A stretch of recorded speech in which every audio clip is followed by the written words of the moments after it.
총 30개의 팀, 약 500명의 선수, 한 시즌당 총 1230경기. 시간은 없고 좋아하는 선수들이 은퇴해버린 분들께 새로운 선수를 소개하며 입덕을 제안합니다. Holiday comes to show double.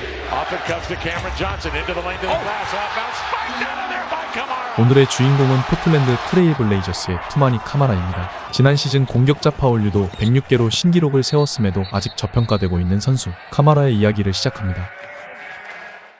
오늘의 영상은 한끼통살과 함께합니다. 2000년 5월 8일 벨기에 브리셀에서 투마니 카마라가 태어납니다. 카마라는 AJ 미첼과 더불어 몇 안 되는 벨기에 출신 NBA 선수죠. 투마니 카마라의 어머니 엘르독트는 벨기에와 IT의 혈통을 가지고 있었죠. 그리고 아버지는 말리 출신이었지만 카마라가 5살 무렵 가족을 떠나 함께 살지 않은 것으로 알려져 있습니다. 그래서 어머니는 카마라를 홀로 키웠죠. 그리고 카마라에겐 2살 형 티디안 카마라와 여동생이 하나 있었는데요. 여동생은 생후 3개월 만에 폐질환으로 세상을 떠나고 말았습니다. 이와 관련해 카마라의 오른쪽 다리엔 4마리의 나비 문신이 있는데요. 여동생을 기리기 위해 나비 문신을 새겼는데 한 마리는 좀 어색해 보여 형과 어머니 그리고 본인까지 총 4마리의 나비를 새겼다고 하죠. 카마라의 어머니는 유치원 교사로 일하며 두 형제를 키웠습니다. 카마라는 당시를 회상하길 부족함을 느끼지 못했고 벨기에에서 자란 어린 시절은 정말 행복했다고 말했죠. 당시 카마라에게 친형은 마치 아버지 같은 역할이었는데요. 카마라가 6살, 형이 8살일 때 형제는 여러 가지 운동을 접했습니다. 바로 이때 카마라는 지역 클럽 팀에 참가하며 농구에 푹 빠지게 되는데요. 형과 친구들보다 농구를 더 잘하려던 노력이 자연스레 그를 농구 선수의 길로 이끌게 되었죠. 다들 아시다시피 벨기에는 농구보다 축구의 인기가 엄청난데요. 때문에 야외 아웃도어 코트는 풋살을 하는 사람들로 가득 차 있기 마련이었죠. 그래서 어릴 적 카마라는 해가 지길 기다렸다가 사람들이 떠나면 친구들과 함께 밤늦게까지 농구를 했다고 합니다. 그러던 중 TV를 통해 미국 NCAA 토너먼트 농구 경기를 보며 본격적으로 농구에 빠져들었죠.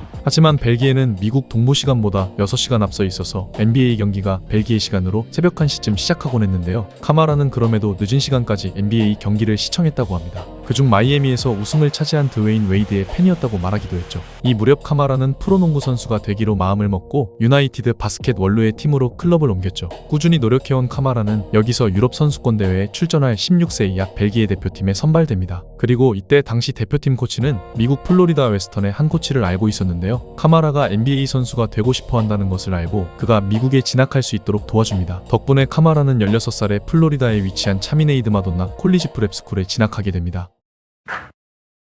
미국 기준 고등학교 3학년 시기에 플로리다로 넘어온 카마라는 안드레 토레스 코치 밑에서 농구를 시작합니다. 카마라는 빠르게 미국 농구에 적응했는데요. 3학년 시즌에 평균 21득점, 11리바를 기록하며 전국 탑 150위 안에 들어가는 쾌거를 이룹니다. 게다가 카마라의 성장은 여기서 멈추지 않았습니다. 4학년에는 평균 24.3득점, 10.4리바, 2.6어시, 1.8스틸, 1.4블락을 기록하며 전국 탑 100위에 진입하며 올스테이트 퍼스트팀에 선정되죠. 당시 24/7 스포츠에선 카마라를 이렇게 평가했습니다. 부드러운 운동 능력을 지닌 왼손잡이, 외곽 슈터로 성장할 잠재력, 여러 포지션을 커버할 수 있는 수비수. 이런 긍정적인 평가를 받은 카마라는 여러 대학들의 제안을 받았고 그중 조지아 대학에 진학하게 됩니다. 조지아에 진학한 카마라는 신입생 때 앤서니 에드워즈와 함께 뛰었습니다. 그럼 당연히 팀 성적이 좋지 않을까 싶겠지만 그렇지 않았습니다. 당시 팀은 어린 선수들 위주로 구성되어 있었고 공격은 앤서니 에드워즈에게 지나치게 의존되었습니다. 게다가 조지아가 속한 사우스 이스턴 컨퍼런스는 피지컬적으로 거친 컨퍼런스에 속했는데요. 조지아 선수들의 수비는 이를 견뎌내기에 약한 편이었죠. 하지만 카마라는 에드워즈의 조력자 역할에 최선을 다했습니다. 이 시즌에 카마라는 평균 6.6득점, 4.3리바, 0.7어시, 3점 슛 성공률 17.2%로 아쉬운 기록을 남겼습니다. 하지만 경기를 살펴보면 상대 에이스를 수비하는 동시에 공격에선 에드워즈를 위한 스크린 등 꾸준히를 마다하지 않았습니다. 결국 조지아는 14개 팀 중 공동 12위라는 저조한 성적으로 시즌을 마감합니다. 그 후 앤서니 에드워즈는 NBA 드래프트에서 1순위로 지명되며 조지아를 떠났고 카마라의 2학년 시즌이 시작되었습니다. 카마라는 이 시즌에 눈에 띄게 성장하는데요. 평균 12.8득점, 7.7리바, 1.6어시, 1.2스틸, 1.1블락을 기록하죠. 특히 에이스들을 수비하며 팀 내 블락과 리바운드, 디플렉션에서 모두 1위를 차지하는 동시에 8번의 더블더블을 기록했습니다.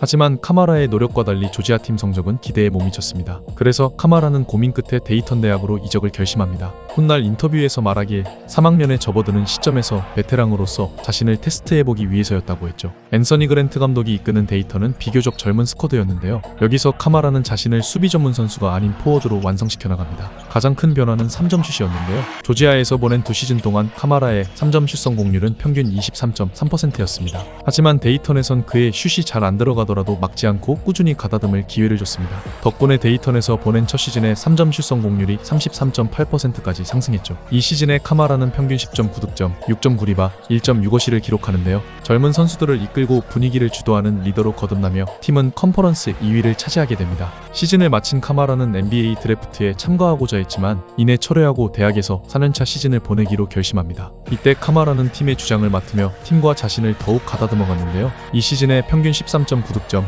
8.6리바, 1.75시, 3점 슛 성공률 36.3%를 기록하며 컨퍼런스 퍼스트 팀에 선정됩니다. 그리고 마침내 2023년 NBA 드래프트에 참가를 선언하죠.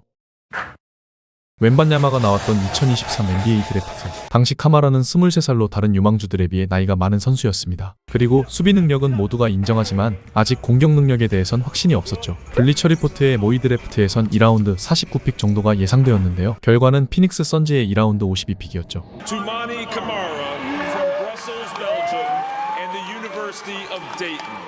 당시 피닉스는 케빈 듀란트, 데빈 부커, 브래들리 빌 같은 슈퍼스타 중심의 팀이었는데요. 수비 위주의 꾸준히 일을 해줄 선수를 필요로 했습니다. 하지만 시즌 개막전 데미안 릴라드가 미러키로 트레이드되며 피닉스, 포틀랜드, 미러키의 3자 트레이드가 발생하는데요. 윙자원이 많았던 피닉스는 우승 도전에 즉시 사용할 선수가 급했던 탓에 카마라와 에이튼을 포틀랜드로 보내게 됩니다. 하지만 카마라가 리빌딩 중인 포틀랜드에 보내진 건 오히려 기회였습니다. 젊은 로스터 사이에서 카마라는 첫 시즌에 70경기를 소화하는데요. 평균 24.8분을 출전하며 7.5득점, 4.9리바, 3점 슛 성공률 33.7%를 기록합니다. 특히 첫 시즌임에도 49경기를 선발 출전하며 리그에 빠르게 적응할 수 있었는데요. 카마라는 루키임에도 리그 최고의 수비수들과 비슷한 수준의 지표를 기록했습니다. 하지만 시즌 막바지에 갈비뼈 골절 부상을 당하며 루키 시즌을 마감하게 됩니다. 그리고 다음 2년차 시즌 부상에서 복귀한 카마라는 자신의 정체성을 완전히 확립해 나갑니다. 이 시즌에 78경기를 모두 선발 출전하며 평균 11.3득점, 5.8리바, 2.2어시, 3점 슛 성공률 37.5%를 기록하는데요. 스탯은 화려하지 않지만 경기 내용은 대단했습니다. 차지율도 31회, 공격자 파울률도 90회, 특히 공격자 파울률도는 리그 1위였는데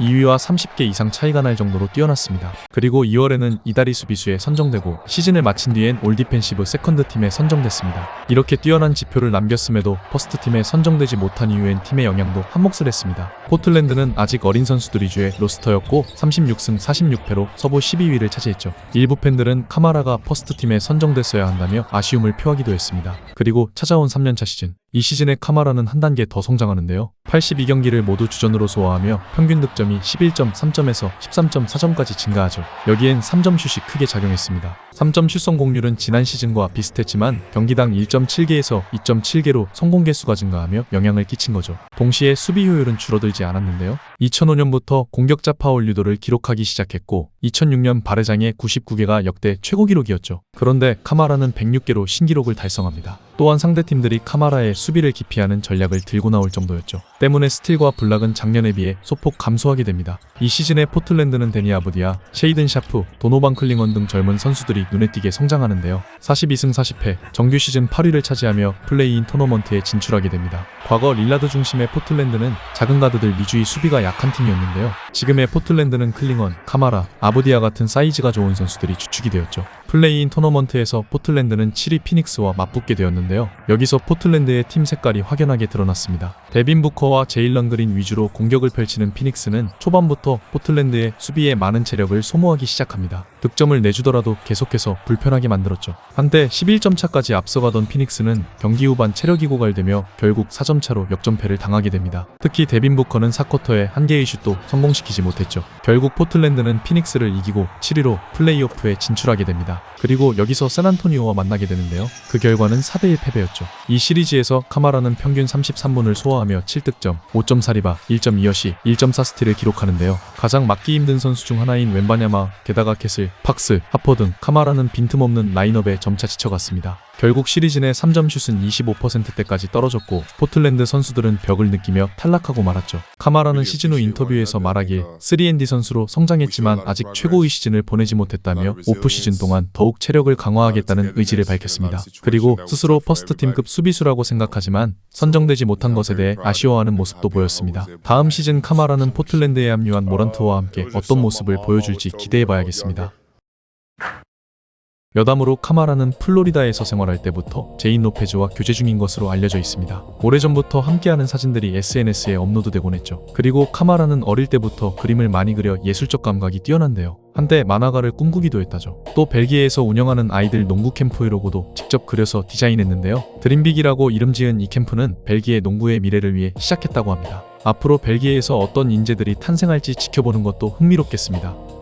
모두가 축구를 할 때 농구에 빠져버린 소년, 이제는 리그가 두려워하는 수비수가 되었습니다. 다음 시즌엔 수비 이외에도 어떤 발전한 모습을 보여줄지 기대해보셔도 좋을 것 같습니다. 다음 시간엔 또 다른 선수를 소개해드리겠습니다. 재밌게 보셨다면 구독, 좋아요 부탁드립니다. 감사합니다.